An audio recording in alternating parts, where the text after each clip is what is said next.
Welcome back sa ating channel. Naging mainit nga na usapin di umano sa mundo ng social media. Tila nagalit na nga ang mga babatikan ng mga ibang politisyan at talagang nagsanib puwersa na nga sila para ligwakin nga si Kuting ng Norte at Lisa Smugs. Ito nga ang tila matinding balak ng mga ito dahil nga sa kabalbalan at palpak na ginagawa ng administrasyon na ito. At higit sa lahat ay talagang nag-aalboroto na ang taong bayan at sinisigaw na nila ang EDSA Revolution. Dito nga natin makikita mga kaibigan na maaabot pa kaya ni Kuting ng Norte ang pagkatapos ng kanyang termino. Kaya naman binigyan ito ng babala na ayusin na ang kanyang trabaho at hindi na lang pangungulimbat ng kaban ng bayan ang ginagawa ni Lisa Smugs dahil sa kanya ay nasisira talaga ang bansang Pilipinas at kawawa talaga ang mga taong bayan na naghihirap na umaasa sa pangako ng ating Kuting ng Norte na hanggang ngayon ay hindi pa natutupad. Pati nga si former President Rodrigo Duterte ay hindi na matiis ang mga nangyayari ngayon dahil kung titignan natin ang banat nga ni former President Rodrigo Duterte ay nasa pamumuno yan dahil kung matino ang mga namumuno sa ating mga ahensya ay masusolusyonan ang mga problema. Kung talagang korap ang mga nakapwesto sa matataas ay talagang magiging korap ang mangyayari sa bansang Pilipinas. Kung pag-aaralan natin mga kaibigan, si Lisa Smugs na to ay halos pinsan at kaibigan at kamag-anak ang nakapwesto sa matataas na posisyon para hindi mahalata ang pangungulimbat nila ng kaban ng bayan. Well mga kaibigan, para nga sa karagdagang impormasyon, panoorin nga natin ang buong video. At kung bago ka pa lamang sa aking channel, huwag kalimutan i-click ang subscribe button at notification bell para lagi kang updated sa ating mga bagong video. At para sa sulit viewers natin dyan, maraming salamat sa walang sawang pagsuporta. Nako, parang may niluluto sa politika. Kumakalat ngayon ang mga pictures o balita tungkol sa meeting ni former President Duterte with former President GMA, kasama si former Senator Soto at Senator Bongo. Isang meeting yun. Tapos, sa isang meeting naman, si former President Gloria Macapagal Arroyo at saka si former Vice President Leni Robredo. Kumakalat yung mga pictures. Okay. So, anong ibig sabihin nito? So, atin lang pulsuhan. May niluluto ba sila? Bilang na ba ang araw ng PBBM Lisa tandem? Kayo ko no? So, nabasa ko yung news tungkol sa meeting ni former PGMA at Vice President Leni Robredo dito sa Metro Manila. Parang get together lang. Common friend ang nag-imbita. Usap-usapan. So, was this a simple meeting o talagang mayroong nagplaplano? Alam nyo, marunong itong si PGMA. Veterano na ni sa politika. Panahon pa sa kanyang tatay, former President Diosdado Macapagal, sumasama na yan hanggang pumasok sa politika. Ano bang unang naging pwesto ni PGMA? Nagsenador ba? Hindi ko na maalala eh. Senador and then Vice President. Tapos biglang napatalsik si Erap, naging presidente. And then tuloy-tuloy na yan. Matagal-tagal din nanungkulan. So, very wise itong si PGMA. Na kung wise si PGMA, di mas wise si Tatay Digong. Okay? So, dalawang wais nagsama na. So, ano yung posibilidad na pwedeng may niluluto sila something pagligwak dito sa PBBM Liza Tandem? Unahin natin si former PGMA. Napahiya siya ng gusto nung ikudita siya, nung i-demote siya ni Speaker Martin Romualdez. Hindi man lang siya kinausap, based lang sa haka-haka, biglang dinimot, senior deputy speaker, naging ordinary ko na lang. Masakit yun. For a veteran politician like Jeme, hindi niya yun basta-basta papalampasin. Although, naging tahimik lang siya, kalmado, kaya lang ang number one nag-react, ang kanyang BFF, si BP Inday Sara. Kaya nagkaroon na ng hidwaan, Sara Romualdez, kaya lumabas yung word ngayon na tambaluslos. So, meron bang rason itong si PGMA na didistansya na sa unity at magplano na ng something against PBBM Liza? Palagay ko, meron. Plus, itong nakikita niya na, alam mo, economist itong si PGMA, itong price ceiling, basta ekonomista, alam nila ang masamang epekto. Kung yun ngang UP School of Economics Professor Maria Cielo Magno na USEC Undersecretary ng Finance, hindi niya na nakontrol yung sarili niya. Nag-post na siya ng social media yung masamang epekto ng price ceiling ng rice. Because it will only result to rice shortage. Economist yun. So I'm very sure itong si PG, dahil economist yan, nakikita niya something bad is happening in our country. Plus alam niya yung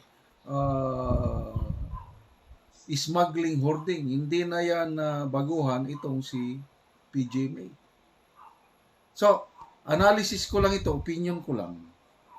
There is a possibility na gumagalaw na itong si PGMA. Hindi na siya makahintay ng 2025 o 2028. Ngayon na! Seize when the opportunity is there. Strike when the iron is hot. Kasi umiinit na ang dugo ng taong bayan sa nangyayari sa administrasyon ngayon. Itong bigas, tapos may price cap, tapos tumataas na naman, pati sibuyas, tumataas ulit. Tapos import na naman ng bigas, 5 years, mag-i-import tayo sa Vietnam. Okay, punta na naman tayo kay PRRD. Very wise to. Di mo, kung sa chess player pa, napakamaro ang Tatay Digong. Last year, gustong-gusto niya, nakakandidato na si Mayor then Inday Sara na magpresidente. Laking kanyang frustration dahil pumayag si Mayor Sara na nagkandidato lang ng Vice President. Nangunguna si Mayor Sara sa mga surveys. Biglang pumayag na nag-BP. Ito namang si BBM, according to Senator Amy Marcos, happy na sila kung maging Vice President itong si Bongbong Marcos na ang kanyang presidente si Sara. Yun ang pagkasabi ni Senator Amy. Biglang nabago. Kaya malaki ang hinanakit ni Tatay Digong sa pangyayari. Kaya nga hindi niya in-endorse si PBBM. Walang pagtaas ng kamay. Although yung PDP laban, yung partido niya, nagsuporto na rin dahil nandyan na yung anak niya sa unity. But kung si Tatay Digong ang inyong, kung ako si Tatay Digong, o gusto ko, yung anak ko magpresidente na. bakit pa ako maghintay ng 2028 kung ngayon parang po pwede na? Di ba? So, yun ang mga scenarios na baka posible may niluluto. Bakit nagkaroon ng ganyan na I don't know kung alin ang nauna, September 6 yung meeting ni PGMA at Leni Robredo dito sa Manila. Yung kay PGMA at PRRD naman, hindi ko nakuha kung anong pitsa, paki-comment na lang. Nandun si former Senator Tito Soto. So, mga leaders. So, ano sa tingin nyo? Napapanahon na ba na patalsikin ang PBBM Lisa Tandem? Comment nyo kayo.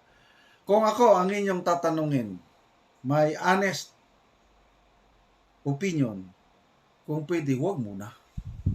Bigyan pa natin ng sapat na panahon. More than 1 year pa naman lang eh. Ako, nakakapagpasensya pa ko hanggang 2025. Maka 3 years muna. After naka 3 years na siya at wala pa rin pagbabago at lumalala ang sitwasyon sa ating bansa, ibang usapan na yun. Kaya sana ordinaryong get together lang yun, yung pag-iikot ni PGMA, meeting sa opposition, Robredo, meeting sa administration kasi considered administration supporter si former President Duterte kasi nandyan yung anak niya as Vice President. So, yon ang aking analysis, reaction.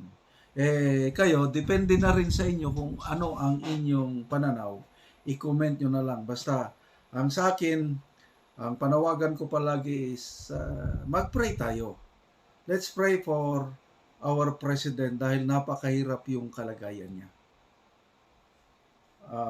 Naniniwala pa rin ako sa sinseridad ng Presidente to serve.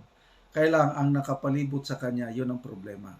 Merong bad influence malapit sa kanya.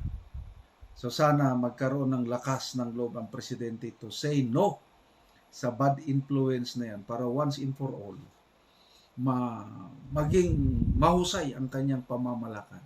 Kasi pag hindi niya masibak, matadyakan, mapaalis yung bad influence, delikado po ang mangyayari sa administrasyon ito. Official and intelligence funds ng iba't ibang ahensya ng gobyerno, magmula sa Office of the President, Vice President, and then different agencies, may kanya-kanyang intelligence and confidential funds. May nabasa akong news sa Philippine Star, Senate body to review secret funds of 30 agencies. Initiative ni Senator Subiri, which is very good. At nadismaya ako ng todo nung nalaman ko magkano ang intelligence confidential funds ng Philippine Coast Guard. At i-compare natin sa Intel confidential funds ng Office of the President. Okay, magkano ang Intel confidential funds ng Pangulong Marcos? Tumataginting 9.2 billion pesos for 2024. At yun, approved na yun. No questions asked. Magkano ang Intel confidential funds ng Philippine Coast Guard? According to Senator Subiri, it's only 10 million pesos. Grabe!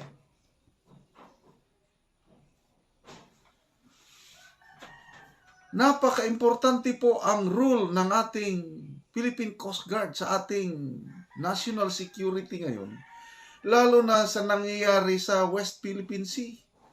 Kawawa ang mga Coast Guard natin, nile-laser ng mga Chinese Coast Guard. Binobomba ng tubig. Tinataya ang buhay para sa ating seguridad, para ng ating national sovereignty maproteksyonan. Tapos, ang inallocate na pondo nila, sila yung nasa frontline sa national security, 10 million lang. Samantalang presidente, 9.2 billion. So how can we describe this? I'm sorry. Ito po pang-aapi ng Office of the President sa mga kawani ng Philippine Coast Guard na itinataya ang buhay para pangalagaan ng ating national sovereignty and security. Pang-aapi. Walang malasakit. Ano bang trabaho ng presidente? O okay na lang yun. Pabayaan mo na lang yung mag-ikot siya sa palaging namamasyal. Kano ang pundo niya? Billion din eh. 2.4 billion ata ang kanyang overseas trip. Pabayaan mo na yun. Dahil trabaho ng head of state na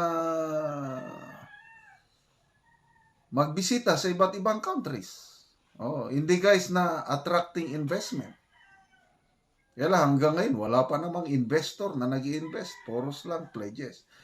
Kaya lang, pagdating sa intel and confidential funds, sobra na yun. To me, it's unjustifiable yung ganong tumataginting na no. Kung talagang seryoso ang gobyernong ito, sa bayan babangon muli. Kung may delikadesa ang presidente, dapat bawasan niya ang kanyang intel and confidential funds at dagdagan niya yung mga ahensya na yun ang trabaho nila. Example, Armed Forces of the Philippines, PNP, Philippine Coast Guard. Dapat yan ang palakihin. Ang DNDAP, I think, 1 billion lang eh. Anong klaseng administration tayo? And ang Intel Confidential Funds, hindi na yan ina-audit. Made money na yan. Depende na sa paggastos ng opisina. Nakaranas ako niyan as a commander sa field. Meron din kaming konti niyan, intelligence fund. So, ako, ibigay ko sa aking intelligence officer, bahala ng aking intelligence officer, paano niya gastusin? Hindi ko na siya kini-question. So, tiwala na lang ako sa aking intelligence officer, wala nang resibo yan eh. Kasi binabayad niya sa asset. Kasi, pag marami kang asset, well-fed, salaried ang asset, nako, maraming babalik ang information. At I was so blessed dahil nung naging battalion commander ako, magaling yung intelligence officer ko. Nakapag-produce siya ng mga intel assets na itanim niya sa loob mismo ng NPA. Kaya nalalaman namin yung galaw, yung plano ng NPA. Pag mag-atake sila ng mga police stations, nalalaman na namin. Kasi yung asset, nandun siya sa radio operator siya ng higher commander. So, alam namin, yun. Yan ang trabaho ng intelligence officer. At nagagastos yung aming intel fund sa tamang paraan. Ang Office of the President, trabaho niya bang kumalap ng impormasyon? Nandyan yung Armed Forces, nandyan ang PNP, nandyan ang Coast Guard. Yan ang dapat buhusan ng pundo. Kaya, kalukuhan itong... Anyway, hindi naman lang ngayon. Noon pa yan, lahat. Gumagamit niyan, kaya lang sobrang laki ngayon. Panahon ni President Noynoy Aquino, magkano lang? 500 million lang ata. Panahon ni Pinoy. Duterte, medyo lumaki ng konti. Naging 2.5 billion. O, pagdating na kay PBBM, 9.2 billion. Grabe. O. So, kung ulitin ko, kung totoong may malasakit itong gobyerno ni PBBM, bawasan niya na yung kanyang intel and confidential funds at sana naman dagdagan itong Philippine Coast Guard at iba pang ano. So, itong news na ito na nabasa ko is magandang initiative ng Congress.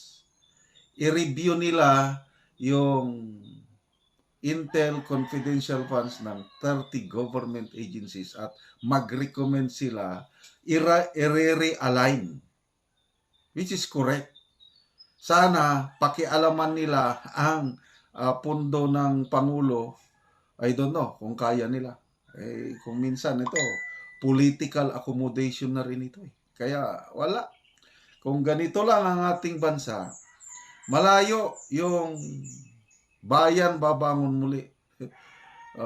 May nabasa akong comments. Di ba ang presidente nung inauguration niya, sabi niya, pangarap ko ay ang pangarap nyo. Ang gandang pakinggan, di ba? Ang pangarap nyo ay pangarap ko na rin. Yung comment na nababasa ko, oy, hindi namin pangarap magnakaw. Wala yan sa amin, magnakaw. Nag-i-insinuate siya na ang PBBM admin nagnanakaw na. In what way? Ito na.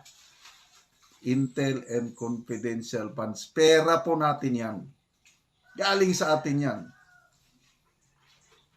Okay lang sana kung itong pundong ito, para hindi magkagulo, itulong sa mga farmers, mga rice retailers na naapektuhan sa price cap na pinatupad nila. Kaya lang napakaliit yung ayuda, 15,000 lang na ang lugi ng mga rice retailers is 7,000 pesos a day. Tapos napakaliit na ayuda. So grabe. I don't know kung saan papunta ang ating bansa with this kind of leadership. Nabudol tayo? Wala tayong magawa.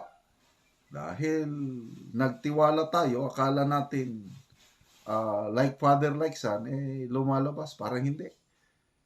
So, sa mga kasamahan, mga kabaro sa Philippine Coast Guard, I'm very sorry na 10 million pesos lang pala ang inyong intel and confidential funds. May salute and admiration sa mga Philippine Coast Guard na naghihirap dyan sa ating mga karagatan para proteksyonan ang ating national sovereignty.